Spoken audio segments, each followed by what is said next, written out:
in Birkemann zusammen für das große Fest. Hans-Heinz sieht die wohl heiraten, das passt dem allerbest. Hans-Heiner sagt zu Frieda und Erna zu Hans-Gerd. Hüt oben wird wie lustig, wen wer weet, wat alles passiert. Hüt om, schalabalabi, hüt om, schalabalabi, hüt om, schalabala ganz allein. Wagge mit dem Mus und stamme mit der Bein. Hüt om, schalabalabi, hüt om, schalabalabi, hüt om, schalabalabi, hüt om, schalabala ganz allein. Wagge mit dem Mus und stamme mit der Bein. Hüt om, schalabalabi. Die Omgung zu Ende, Hans-Heinz sieht die wohl gone. Mit sine Söde Antje, die Herren und ganz dorn.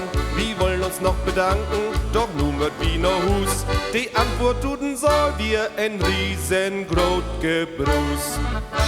Hüdom, schalabalabi, hüdom, schalabalabi, hüdom, schalabala ganz allein. Wacke mit dem Mus und stampel mit der Bein. Hüdom, schalabalabi, hüdom, schalabalabi, hüdom, schalabalabi, hüdom, schalabala ganz allein. Wacke mit dem Mus und stampel mit der Bein. Hüdom, schalabalabi.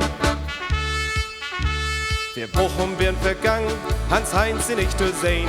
Sie allerbeste Freund, die wir nur ganz allein. Normalerweise am Mittwoch, da spielten sie das Gott. Als sie dann am Froten, da seht die Ansche dat.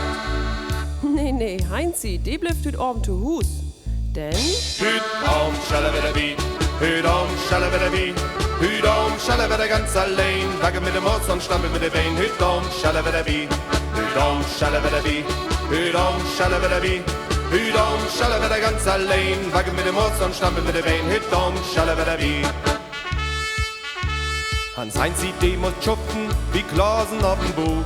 Doch alle Montagmorgen denkt hey an sie seid froh.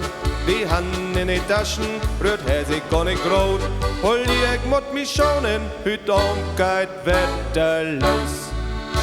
Hüdom, schalabalabi, hüdom, schalabalabi, hüdom, schalabala ganz allein. Wacke mit dem Mus und stampel mit der Bein. Hüdom, schalabalabi, hüdom, schalabalabi, hüdom, schalabalabi, hüdom, schalabala ganz allein. Wacke mit dem Mus und stampel mit der Bein. Hüdom, schalabalabi.